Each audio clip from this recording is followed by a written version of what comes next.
আজকে চলে গেছিলাম একটু বাহিরে বিকেল বেলায়, অনেকদিন বাহিরে যাওয়া হয় না, এজন্য ভাবলাম আপনাদের সাথে একটু শেয়ার করি এগুলো। আজকের ওয়েদারটা এত সুন্দর ছিল, তাই ভাবলাম আপনাদের মাঝে একটু শেয়ার করি।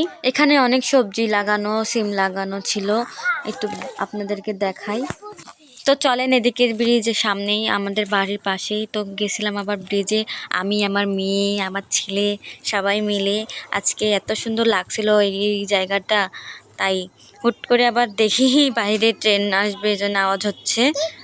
এর মাঝেই হুট করে চলে আসে ট্রেন, তো ভালোই হলো আপনাদের ট্রেন দেখাতে পারলাম। হয়তো বা এটা হচ্ছে লালমনি ট্রেন।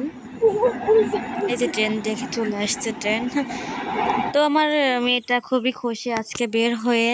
ও দেখাচ্ছে, আম্মু দেখো কত সুন্দর পানি, কত সুন্দর সবকিছু। এই ছিল আপনাদেরকে দেওয়ার জন্য এতটুকুই ভিডিও। আমার ছেলেটাও পাগল হয়ে গেছে বাইরে আসার জন্য, এই জন্য গেছিলাম। আমার ছেলেটাও অনেক খুশি, আমিও খুশি, সবাই খুশি। আল্লাহ হাফেজ।